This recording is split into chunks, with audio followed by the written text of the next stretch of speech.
আসসালামু আলাইকুম, শুভেচ্ছা সহ সবাইকে আমন্ত্রণ চ্যানেলের সংবাদে। আর এখনকার সংবাদ আয়োজন নিয়ে আপনাদের সাথে আছি আমি আনিকা জাহিন। বিস্তারিত সংবাদের শুরুতেই জানিয়ে দিচ্ছি ফ্রেশ আটা ময়দা সুজি সংবাদ শিরোনামগুলো। শহীদ রাষ্ট্রপতি জিয়াউর রহমানের প্রতি শ্রদ্ধায় নির্বাচনী প্রতিশ্রুতি পূরণের অঙ্গীকার। বিএনপির প্রতিষ্ঠাতার ৪৫তম শাহাদাত বার্ষিকীর আলোচনায় প্রধানমন্ত্রী। চট্টগ্রামের জঙ্গল সলিমপুর সহ দেশের সব এলাকায় আইন শৃঙ্খলা নিয়ন্ত্রণে সাঁড়াশি অভিযানে স্বরাষ্ট্রমন্ত্রীর ঘোষণা। রাষ্ট্রের বিরুদ্ধে সন্ত্রাসীদের আস্ফালনে বিস্ময়। এবং চলতি বছরের হজ শেষ হওয়ার পর নতুন মৌসুমের ওমরাহ ভিসা ইস্যু শুরু করেছে সৌদি আরব। ২০২৭ সালের ৯ মার্চ হবে ওমরাহ ভিসা ইস্যুর শেষ দিন।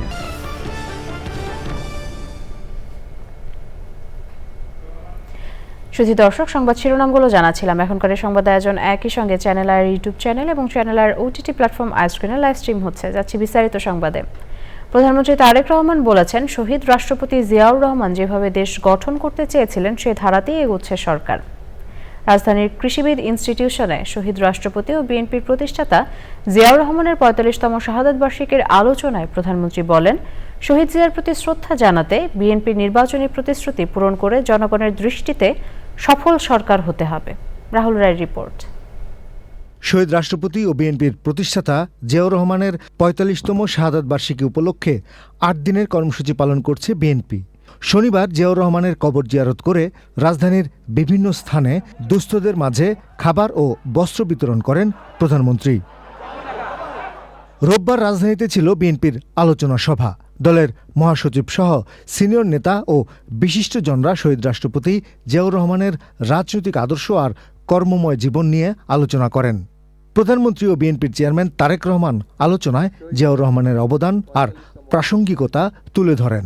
শহীদ রাষ্ট্রপতি জিয়াউর রহমান মোটামুটিভাবে যেমন একটি ভঙ্গুর অর্থনৈতিক অবস্থা পেয়েছিলেন, যেমন একটি যুদ্ধ বিধ্বস্ত দেশের পরে যেই পরিবর্তনটা মানুষ প্রত্যাশা করেছিল সেই পরিবর্তন হয়নি। অর্থাৎ বলা যায় মোটামুটিভাবে যুদ্ধ বিধ্বস্ত দেশের যা যা ছিল মোটামুটিভাবে সকল কিছুই শহীদ জিয়া ইনহেরিট করেছিলেন। কিন্তু কঠোর পরিশ্রম, সততা, ডিসিপ্লিন সবকিছুর মাধ্যমে তিনি খুব অল্প সময় দেশের অনেক পরিবর্তন সাধন করতে সক্ষম হয়েছিলেন। বর্তমান সরকার এরকমই একটি বিধ্বস্ত অবস্থার ভেতর দিয়ে দেশের পরিচালনার দায়িত্ব পেয়েছে। শহীদ জিয়া যেভাবে দেশকে গঠন করতে চেয়েছিলেন, শহীদ জিয়া যেভাবে দেশকে সামনে এগিয়ে নিয়ে যেতে চেয়েছিলেন, আমরা সে ধারাই চেষ্টা করছি দেশকে আজকে পরিচালনা করতে। সরকারকে সফল করতে নেতাকর্মীদের সহযোগিতা চেয়েছেন সরকার প্রধান। কাজগুলো, আমাদের লক্ষ্যগুলো সফল করার মাধ্যমে একটি সফল সরকার আমাদেরকে হতে হবে। একটি সফল সরকার হতে পারলেই আমরা, তাও কি জনগণের দৃষ্টিতে আমাদেরকে সফল সরকার হতে হবে। এবং জনগণের দৃষ্টিতে যদি সফল সরকার হতে হয় তাহলে অবশ্যই শুধুমাত্র ২১৪ জন এমপি বা ৫০ জন ক্যাবিনেট মেম্বারের পক্ষে সেটা সম্ভব না। যখন বাংলাদেশ জাতীয়তাবাদী দলের সারা দেশে ছড়িয়ে ছিটে থাকা সকল নেতাকর্মী এই কর্মসূচিগুলোকে বাস্তবায়নের লক্ষ্যে, এই কর্মসূচিগুলোকে সাকসেসফুল করার জন্য মাঠে ময়দানে নেমে কাজ করতে পারবেন বা করবেন, তখনই শুধুমাত্র সেটি সম্ভব।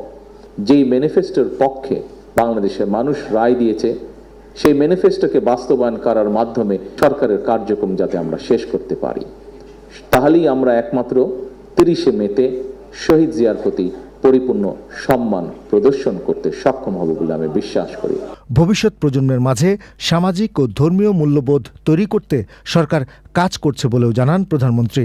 আরও যেগুলো মূল্যবোধ আছে, এই বিষয়গুলো কিভাবে আবার শিশুদের মধ্যে, আগামী ভবিষ্যৎ প্রজন্ম যারা, তাদের মধ্যে আবার কিভাবে জিনিসগুলো নিয়ে যাওয়া যায়, আবার কিভাবে তাদের মধ্যে জিনিসগুলো দেওয়া যায়, এই বিষয়ে আমি আলোচনা করেছিলাম। এই বিষয়ে আমরা চেষ্টা করছি কাজ করতে। রাহুল রায়, চ্যানেল আই, ঢাকা। চট্টগ্রামে জঙ্গল সলিমপুর সহ দেশের সব এলাকায় শান্তি প্রতিষ্ঠা ও আইন শৃঙ্খলা নিয়ন্ত্রণে সন্ত্রাসীদের বিরুদ্ধে সাঁড়াশি অভিযান চালানোর ঘোষণা দিয়েছেন স্বরাষ্ট্রমন্ত্রী সালাউদ্দিন আহমদ। তিনি বলেছেন, রাষ্ট্রকে চ্যালেঞ্জ করার দুঃসাহস যে বা যারাই দেখাবে তাদের আস্তানা নির্মূল করা হবে। রোববার জঙ্গল সলিমপুর পরিদর্শন শেষে মন্ত্রী এসব কথা বলেন। চট্টগ্রাম থেকে চৌধুরী ফরিদের পাঠানো তথ্য ও চিত্রে সুব্রত গায়নের রিপোর্ট। জঙ্গল সলিমপুরে সন্ত্রাসী গোষ্ঠীকে নির্মূল করতে গত 9 মার্চ যৌথ অভিযান চালায় আইনশৃঙ্খলা বাহিনী। এরপর সলিমপুরে নির্মাণাধীন র্যাব ও পুলিশ ক্যাম্প গভীর রাতে গুঁড়িয়ে দেয় সন্ত্রাসীরা। রোববার জঙ্গল সলিমপুর ও আলীনগর পরিদর্শন করেন স্বরাষ্ট্রমন্ত্রী। পরিদর্শন শেষে চট্টগ্রামের সব সংসদ সদস্য সহ প্রশাসনের শীর্ষ কর্মকর্তাদের সঙ্গে বৈঠক করেন তিনি।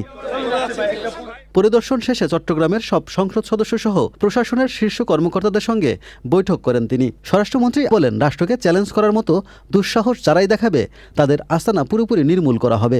রাষ্ট্রীয় বাহিনীকে যারা চ্যালেঞ্জ করার মতো, হামলা করার মতো দুঃসাহস দেখিয়েছে তাদের আশ্রয়স্থল কোথায় দেখতে চাই এবং তাদের সর্বশেষ আস্তানাও আমরা নির্মূল করব। সন্ত্রাসীরা যেখানে আশ্রয় নিয়ে থাকুক না কেন, যাদেরই প্রশ্রয় নিয়ে থাকুক না কেন, সেগুলো সবকিছু আমরা চিহ্নিত করে তাদের বিরুদ্ধে ব্যবস্থা নেব। এ সময় মন্ত্রী শুধু জঙ্গল সলিমপুর নয়, সারা দেশে সাঁড়াশি অভিযান চালিয়ে সন্ত্রাসীদের উচ্ছেদের ঘোষণা দেন। সারা দেশব্যাপী মাদক, সন্ত্রাস, জুয়া এবং চাঁদাবাজি এই চারটাকে আমরা অ্যাড্রেস করব অত্যন্ত গুরুত্ব সহকারে। এগুলোকে আমরা নির্মূল করার চেষ্টা করব। তার জন্য আমরা আইনি সংস্কার করছি। একই সাথে মাদক নিয়ন্ত্রণ আইনে আমরা যাতে স্পেশাল ট্রাইব্যুনাল স্থাপন করতে পারি সেই সংশোধনীটাও আনবো। কিশোর গ্যাংয়ের যে উৎপাত হয়েছে সেটার জন্য আমরা কিছুটা আইনি সংস্কার আনতে হবে। বৈঠকে ভূমি ও পার্বত্য চট্টগ্রাম বিষয়ক প্রতিমন্ত্রী Mir Mohammad Helal Uddin, Chattogram city mayor doctor Shahadat Hossain, পুলিশের আইজি মোহাম্মদ আলী হোসেন ফকির, বিজিবির মহাপরিচালক মেজর জেনারেল মোহাম্মদ আশরাফুজ্জামান সিদ্দিকী সহ প্রশাসনের ঊর্ধ্বতন কর্মকর্তারা উপস্থিত ছিলেন। সুব্রত গায়ন, চ্যানেল আই। জুন মাসের জন্য অকটেন, পেট্রোল ও কেরোসিনের দাম বাড়ানো হয়েছে। প্রতি লিটারে বেড়েছে 5 টাকা। তবে ডিজেলের দাম বাড়ানো হয়নি। সোমবার থেকে নতুন দাম কার্যকর হবে। বিদ্যুৎ, জ্বালানি ও খনিজ সম্পদ মন্ত্রণালয়ের জ্বালানি ও খনিজ সম্পদ বিভাগ থেকে এই বিষয়ে প্রজ্ঞাপন জারি করা হয়েছে। প্রজ্ঞাপন অনুযায়ী ভোক্তা পর্যায়ে ডিজেল লিটার প্রতি 115 টাকাই থাকছে। অকটেনের দাম 145 টাকা, পেট্রোল 140 টাকা এবং কেরোসিন 135 টাকা লিটার নির্ধারণ করা হয়েছে।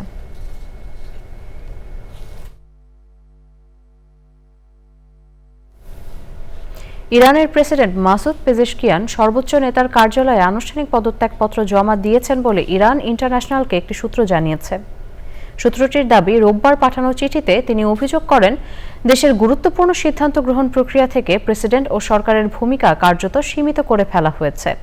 এতে রাষ্ট্র পরিচালনায় একটি শূন্যতা তৈরি হয়েছে, যার ফলে ইসলামী বিপ্লবী গার্ড কর্পস IRGCর ভেতরের কট্টরপন্থী অংশগুলো প্রভাব বিস্তার করছে। চিঠিতে পেজেশকিয়ান আরও বলেন, বর্তমান পরিস্থিতিতে সরকার পরিচালনা এবং সাংবিধানিক দায়িত্ব পালন করা তার পক্ষে সম্ভব হচ্ছে না। তাই অবিলম্বে পদত্যাগ কার্যকর করার অনুরোধ জানান তিনি। তবে সর্বোচ্চ নেতা বা তার কার্যালয়ে এই পদত্যাগপত্র গ্রহণ করেছে কিনা সে বিষয়ে এখনো কোনো আনুষ্ঠানিক ঘোষণা আসেনি। সৌদি আরব রোববার থেকে নতুন ওমরাহ মৌসুমের ভিসা ইস্যু শুরু করেছে। চলতি বছরের হজ শেষ হওয়ার পর 1448 হিজরি ওমরাহ মৌসুমে এই কার্যক্রম শুরু হলো। সৌদি আরবের হজ ও ওমরাহ মন্ত্রণালয় জানিয়েছে, নতুন ওমরাহ মৌসুম চলবে 2027 সালের 23 মার্চ পর্যন্ত। ওমরাহ পালনে আগ্রহীরা সরকারের নুসুক অ্যাপের মাধ্যমে মক্কায় প্রবেশ ও ওমরাহর অনুমতি নিতে পারবেন। নুসুক প্ল্যাটফর্মটি বর্তমানে ভিসা, পারমিট, বুকিং এবং বিভিন্ন হজ ওমরাহ সেবার সমন্বিত ডিজিটাল মাধ্যম হিসেবে ব্যবহৃত হচ্ছে। মন্ত্রণালয়ের তথ্য অনুযায়ী 2027 সালের 9 মার্চ হবে ওমরাহ ভিসা ইস্যুর শেষ দিন, আর ওমরাহ যাত্রীদের সৌদি আরবে প্রবেশের শেষ সময় 23 মার্চ। সব ওমরাহ যাত্রীকে 2027 সালের 7 এপ্রিলের মধ্যে সৌদি আরব ত্যাগ করতে হবে। বিশ্বকাপ ফুটবল দামামায় মেতেছে দেশের সাগরবেষ্টিত দ্বীপ উপজেলা সন্দ্বীপ। ঈদের আনন্দকে আরও বাড়িয়ে তুলতে ভিন্নধর্মী আয়োজন করেন সেখানকার ফুটবল প্রেমীরা। বিশেষ করে আর্জেন্টিনার সমর্থকদের জন্য ছিল আকাশে নীলের রঙিন মিলন মেলা। প্রিয় দলের জার্সি, পতাকা নিয়ে র্যালি ও কেক কেটে আনন্দ করেন সন্দ্বীপের ফুটবল ভক্তরা। তরুণদের এমন আয়োজন প্রশংসিত হয়েছে বিভিন্ন মহলে। সংসদ সদস্য সাইদ আল নোমান বলেছেন, শহীদ প্রেসিডেন্ট জিয়াউর রহমানের সততা, দূরদর্শিতা, সাহসিকতা ও দুর্নীতিমুক্ত বৈশিষ্ট্যের সঙ্গে দলের নেতাকর্মীদের সংযোগ তৈরি করতে হবে। রোববার বিকালে চট্টগ্রামের ইঞ্জিনিয়ার্স ইনস্টিটিউট হলে শহীদ রাষ্ট্রপতি জিয়াউর রহমানের শাহাদাত বার্ষিকী উপলক্ষে আলোচনায় তিনি এসব কথা বলেন। আলোচনা সভায় দলের বিভিন্ন পর্যায়ের নেতারা বক্তৃতা করেন।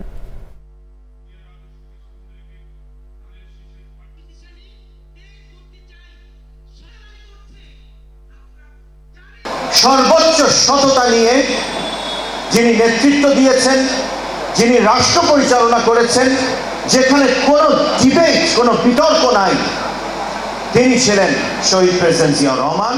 অর্থাৎ সততায় তিনি একেবারে আমাদের কাছে একজন আদর্শ। অতএব সেই জায়গায় আমাদের একটি মানসিক সংযোগ তৈরি করতে হবে। এবারে নিরল টাটা কৃষি সংবাদ।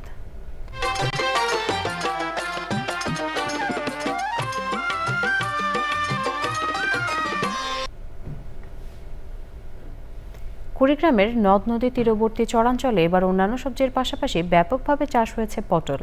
অনুকূল আবহাওয়া, ভালো ফলন ও বাজার দর পাওয়ায় খুশি কৃষক। কুড়িগ্রাম থেকে শ্যামল ভৌমিকের পাঠানো তথ্য ও ভিডিও নিয়ে রিপোর্ট করছেন জহির মুন্না। 16টি নদ নদী বেষ্টিত কুড়িগ্রামে রয়েছে 4 শতাধিক চর। বছরের একটি বড় সময় জুড়ে এসব চরে আবাদ হয় নানা ধরনের ফসল। বিভিন্ন শাকসবজির পাশাপাশি এবার ধরলা ও ব্রহ্মপুত্র নদীর তীরবর্তী চরগুলোতে সবচেয়ে বেশি আবাদ হয়েছে পটলের। যদি আল্লাহ কোনো বালা মুসিবত না দেয় তাহলে এটা দিয়ে আমার ভালো একটা আর কি উন্নয়ন হবে, আর কি উন্নয়ন হবে। 2 বিঘা জমি লাগাইছি, এখানে আমাদের 50,000 টাকার মতো খরচ। তো ইনশাল্লাহ আমি খরচ উঠাইছি। আমার খরচ হয়েছে প্রায় 25 থেকে 30,000 টাকা। এ যাবত আমি 24,000 টাকা পাইছি। কৃষকদের আশা, আগামী 2 মাস বড় ধরনের কোনো প্রাকৃতিক দুর্যোগ না হলে অন্য বছরের তুলনায় এবার ভালো লাভ হবে। গতবারের তুলনায় এবার অনেক ভালো দেখা যাচ্ছে, কারণ বৃষ্টিপাত অনেক আগে হয়েছে এবং ভালো হয়েছে, এবং তার বিপরীতটাও আছে, ক্ষতিও আছে।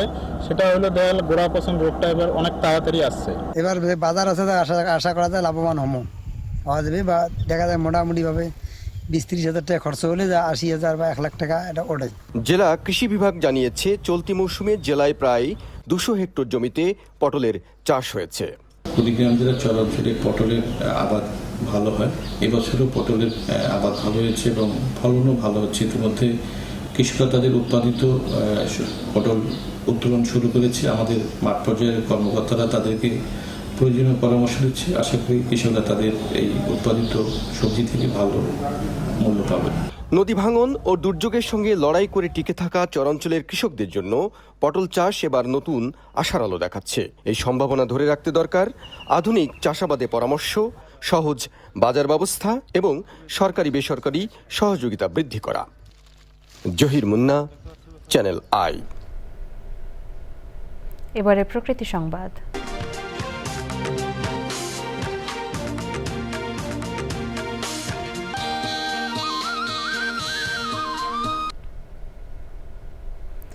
ঈদ পেরিয়ে গেলেও খাগড়াছড়ির পাহাড়ে এখনও থামেনি ভ্রমণ পিয়াসীদের পদচারণা।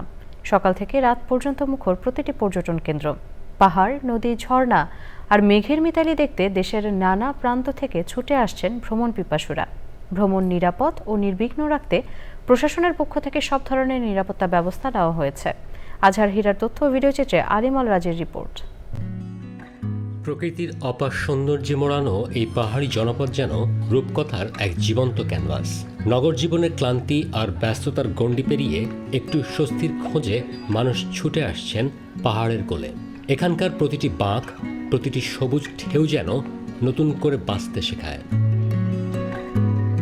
শিশুদের হাসি, তরুণদের উচ্ছ্বাস, পরিবারের আনন্দমুখর মুহূর্ত, সব মিলিয়ে যেন এক উৎসবের শহর খাগড়াছড়ি। সেখানে এসে তো পুরোই অবাক, এত সুন্দর প্রকৃতি, খুব ভালো লাগছে। আমাদের দেশের ভিতরে যে এত সুন্দর সুন্দর জায়গা, আসলে না আসলে কখনোই জানতাম না। বেশি সুন্দর লাগে যে এই পিছন দিকে যে শহরটা দেখা যায়, এত সুন্দর পাহাড়, ঝর্ণা, আর বাচ্চা নিয়ে ঘুরতে আসছি, পরিবার নিয়ে খুব এনজয় করছি। জেলা পরিষদ হর্টিকালচার পার্ক, ঝুলন্ত সেতু, নয়নাভিরাম লেক, আলুটিলা, রহস্যময় গুহা আর রিছাং ঝর্ণায় পর্যটকদের ভিড় লক্ষণীয়। এছাড়া মায়াবিনী লেক, হাতিমাতা পাহাড়, দেবতা পুকুর ঘুরে বেড়াচ্ছেন পর্যটকরা। অনেক ভালো লাগতেছে গোয়া ঘুরে। বিয়ে 4 মাস পরে নিউ জার্নি, খুব ভালো লাগছে। একটা ন্যাচারাল জিনিস, পানির ফ্লো আছে, অন্যরকম মনে হয় যে কিছু দেখছি, এই জন্য ভালো লাগে। তবে প্রত্যাশিত পর্যটক না আসায় কিছুটা হতাশ হোটেল ও রিসোর্ট ব্যবসায়ীরা। আমরা অনেক আশা করছিলাম যে পর্যটক আসবে, কিন্তু আমাদের কোনো বুকিং এখনো হয় নাই। আমরা আশা করব পর্যটক আসবে। পর্যটকদের নিরাপত্তা নিশ্চিতে সতর্ক অবস্থানে রয়েছে প্রশাসন। এখানে টুরিস্ট পুলিশের ডিউটি মোতায়েন করা হয়েছে। এছাড়া আমাদের মোবাইল ডিউটি ফোন না মোবাইল ডিউটিরও ব্যবস্থা করা হয়েছে। প্রকৃতির রহস্যময় সৌন্দর্য আর পাহাড়ি সংস্কৃতির অনন্য মেলবন্ধনে খাগড়াছড়ি যেন প্রতিদিন নতুন করে ডাকছে ভ্রমণ পিপাসুদের। ঈদের আনন্দে খাগড়াছড়ি হয়ে উঠছে দেশের অন্যতম আকর্ষণীয় পর্যটন গন্তব্য। আলিমাল রাজি, প্রকৃতি ও জীবন ডেস্ক, চ্যানেল আই। সবশেষে ফ্রেশ আটা ময়দাসূচি সংবাদ শিরোনামগুলো জানিয়ে দিচ্ছি আরও একবার।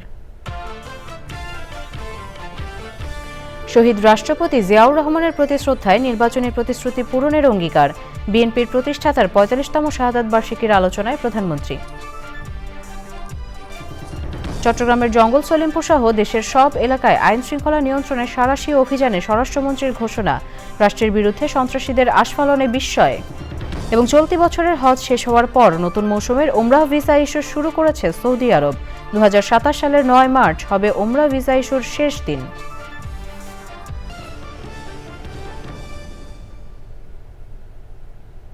পরবর্তী সংবাদ দেখার আমন্ত্রণ রইল। তখন আমাদের সাথে থাকার জন্য সবাইকে অসংখ্য ধন্যবাদ।